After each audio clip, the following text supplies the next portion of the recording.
my deepest condolences and my prayers for all of the families who lost such wonderful people on September 1st and in the past.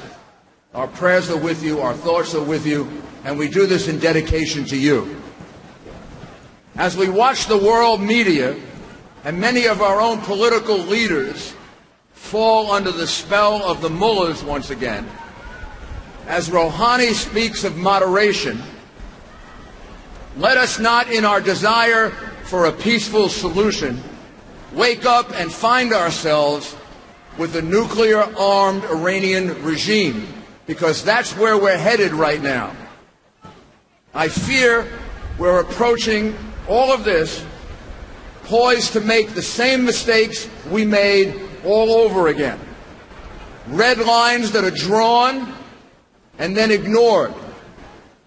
Red lines that are ignored without considering the damage it does to our credibility as a country. To avoid that, let's start to face reality by raising some questions that other people seem to be afraid to raise. As we meet here in front of the United Nations, there are 7 brave Iranian patriots, 6 women and 1 man, who are being held hostage in Iraq right now to be shipped to Iran, where they're going to be placed on trial, and you know what the outcome of that trial will be. This follows the September 1 slaughter, the savage attack on Camp Ashraf, where 52 people were killed by Iraqi forces with the complicity of Iran. If anybody has any doubt who's responsible for that attack, for that slaughter, people shot with handcuffs on, people shot with their hands tied behind their backs, bodies lying on the floor of a hospital room, shot in an emergency room, a woman with a hole in her head, obviously the victim of a coup de grace, and another woman shot holding her card showing she was a protected person, protected by my country, by our country, the United States of America. Each and every one of these 52 people and the 7 hostages have been promised protection by the United States and the United Nations. And in each case so far, the UN and the U.S. have turned their backs on murder. This must stop.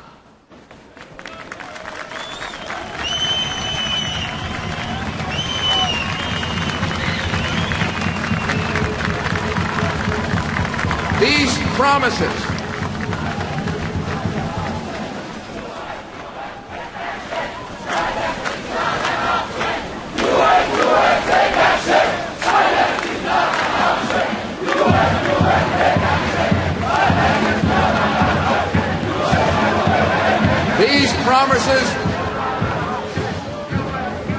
These promises of protection were made first by our military, by our State Department, and just last year by our Secretary of State, Hillary Clinton. All of these people were promised the protection of the United States of America.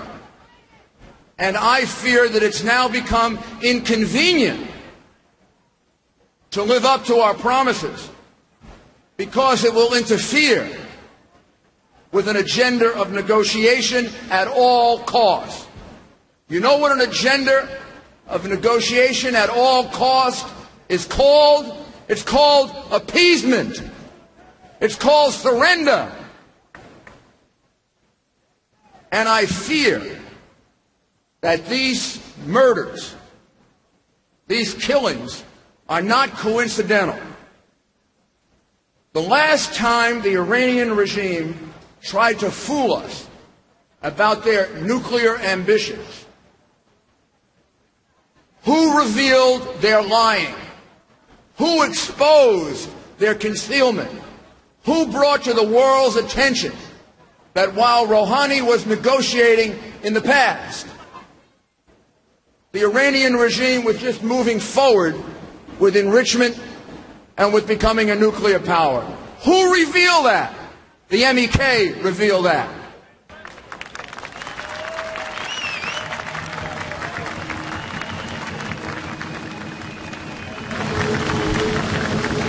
Well, what better way is there?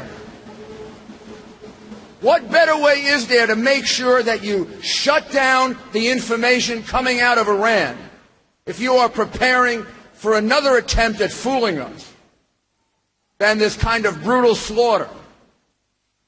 Killing 52 people on September 1st as you're getting ready for these so-called negotiations to make sure that people understand what will happen to them if they should give information about the Iranian regime's lying.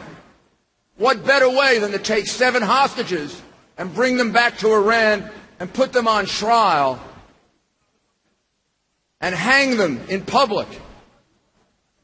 Just think of what this will do to the people that are considering giving information. This is being done to shut down information coming out of Iran as Iran prepares once again to pull the wool over our eyes, to fool us. And when we examine all of the evidence, it's clear, just like the prior attacks, that these innocent people who were under U.S. and UN protection were slaughtered by Maliki's Iraqi forces at the behest of Iran. It's time for the United States to stand up and to take action before we engage in any kind of negotiations with these cold-blooded murderers. If we're going to approach these negotiations with maturity and realism, we must recognize that the Iranian regime has taken us down this road before, and they fooled us before. And if we let them fool us again, then we are fools.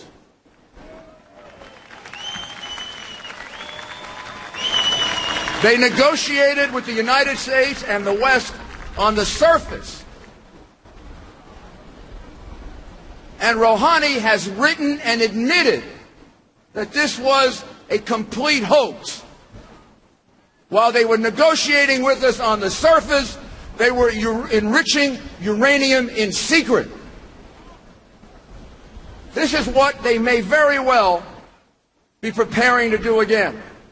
And the reason they're engaging in these killings today is to deter people from allowing this truth to come to light. The MEK poses a grave risk to destroying their plan.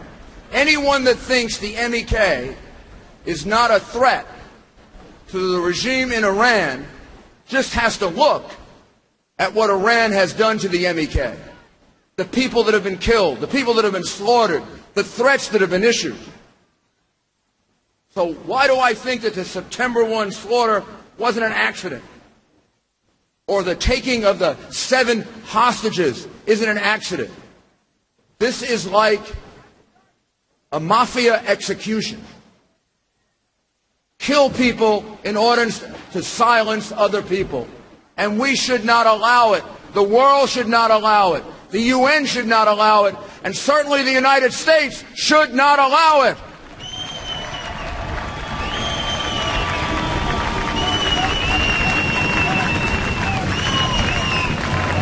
As Rouhani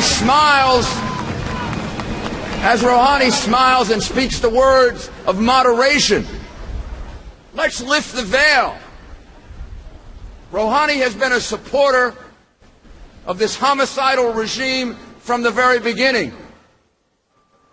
In 1994, Rouhani was the secretary of the Supreme National Council of Iran when Iran masterminded the murder and the bombing of people at the Jewish Cultural Center in Buenos Aires. 58 innocent people killed because they were Jewish. With Rouhani sitting at the top, certainly aware of it, certainly involved in it. Their blood is on their hands. And just wishing people a happy Rosh Hashanah doesn't wipe away the blood of these Jewish martyrs that are on the hands of Rouhani.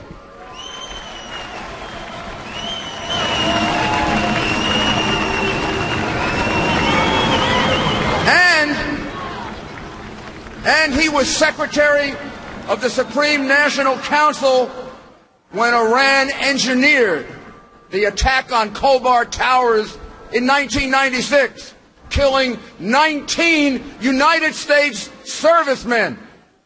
The blood of those American servicemen is on the hands of Rouhani. Smiling doesn't wipe away the blood of our innocent, decent servicemen slaughtered by Rouhani.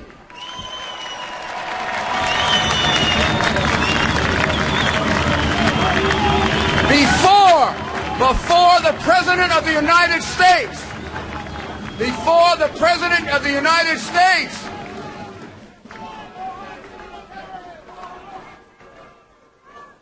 President of the United States should remember, before he considers shaking hands with this man, how much blood is on his hands. American servicemen, innocent men and women, students, and people killed just because they're Jewish. We must require a lot more of Rouhani before we even think about negotiating with him than just his smiling at us and telling us he's a moderate. And our failure to raise the murder of the 52 innocent people on September 1st, and our failure to protest the 7 hostages that are being held right now in Iraq, and our unwillingness to rescue the several thousand people of your people, decent people, our failure to rescue them, says to me that we may very well not be headed for negotiation, but for appeasement, to make certain that we're not fooled again, to make certain that under the guise of negotiating, we're not appeasing these murderers. There are steps that have to be taken right now. First, we must demand that Rouhani publicly call on Iraq and Maliki to release all 7 people that are right now being held hostage. Release them immediately. No meetings, no talks, no handshakes, no help, no assistance, no smiles until they are released.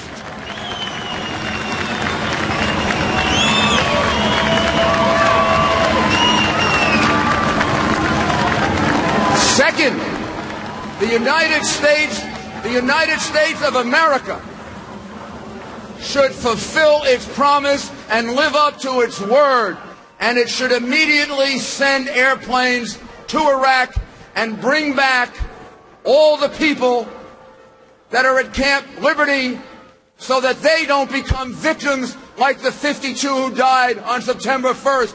We owe them that. It is our obligation. We gave our word.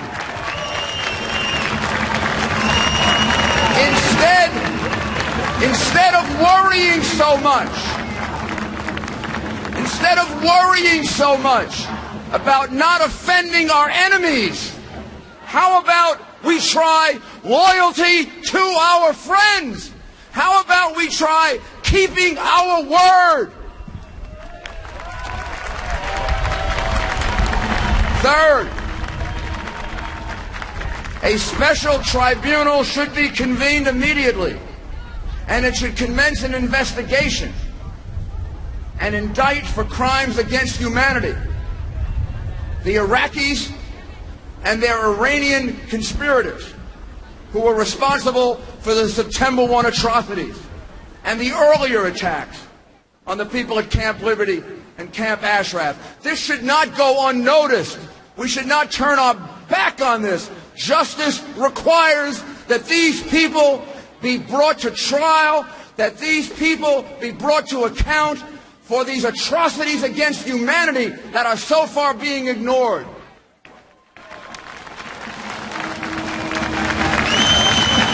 And finally, fourth, only after the hostages are released, the remaining people removed, and the investigation of atrocities commenced, then and only then should the U.S. engage in a process with Iran. But it should go like this. Before we say anything, do anything, or relax any sanctions, Rouhani should supply us with a complete description of all nuclear sites. Inspection should begin, and inspection should go on for a number of months so that we assure ourselves that there is going to be real inspections, not the kind of interrupted inspections we had before. And only then, only after having a complete list of all nuclear facilities, a history of inspections, real evidence that they are moving in the other direction and moving away from becoming a nuclear power, then and only then should we begin negotiating with them. Ronald Reagan said, trust but verify. But those were different times and different people. Here, I believe what we should say is verify first, then verify again, then verify a third time, and then begin a process of actually engaging in deconstructing your nuclear facilities. And then and only then will we negotiate, and we will never trust cold-blooded murderers unless we are fools. No trust.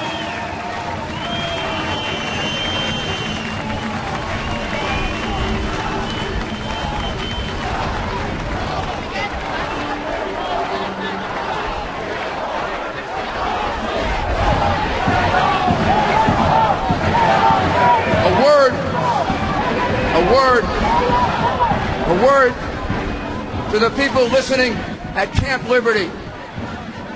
A word to the people listening at Camp Liberty. Your sacrifice for freedom and liberty is admired by all of us who prize freedom and are mature enough to realize that the price of freedom falls, unfortunately, on a few who have to make that sacrifice. Freedom comes at a very high price, and unfortunately, the people at Liberty are paying that price. But don't lose hope. Your cause is just, your courage exemplary, your principles admirable. As the history of your great nation, Persia, is written, your sacrifices, your courage, your ideals will prevail over these cold-blooded murderers who have hijacked your nation and have filled it with blood. This will end, and you will be the heroes. You will be the people standing up for freedom and decency. My admiration for you is immense, and my appreciation for all you have done is endless. You are all heroes.